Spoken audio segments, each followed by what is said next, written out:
Hello hi అండి. ఈరోజు నా స్టైల్లో టమాటో రైస్ ఎలా చేయాలో చూసేద్దాం వచ్చేయండి. ఒక్కొక్కళ్ళు ఒక్కొక్క స్టైల్లో చేస్తారు కదా, మరి నా స్టైల్లో నేను ఎలా చేస్తానో చూసేయండి. Let's start the recipe.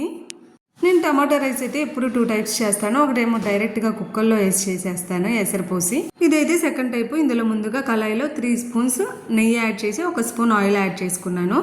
షాజీరా, చెక్క, లవంగా ఈ 3 అయితే సరిపోతాయండి. కంపల్సరీ షాజీరా తీసుకోండి. ఫ్లేవర్ అయితే చాలా బాగుంటుంది. తర్వాత సన్నగా కట్ చేసుకున్న ఆనియన్స్, మిర్చి యాడ్ చేసి కొద్దిగా వేగిన తర్వాత టమాటా బాగా పండినవి యాడ్ చేయండి.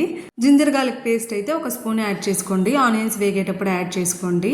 కొంచెం హై ఫ్లేమ్లో పెట్టుకొని వేగిస్తే టమాటాలు ఊరికే సాఫ్ట్ అయిపోతాయి.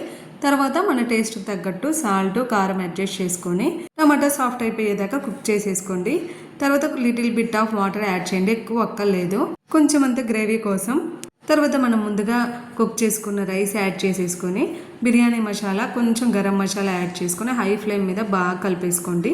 మనకి ఎప్పుడైనా అన్నం మిగిలిపోయినప్పుడు చక్కగా ఇట్లాగా టమాటా రైస్ హాట్గా ప్రిపేర్ చేసుకొని ఎంజాయ్ చేసేయచ్చు. మనం మసాలా పౌడర్ యాడ్ చేస్తున్నాం కాబట్టి కారం అయితే కొంచెం తగ్గించుకోండి. లాస్ట్లో కొత్తిమీరతో గార్నిష్ చేసుకుంటే ఎమ్మీగా ఉండే మన టమాటా రైస్ రెడీ అయినట్టే.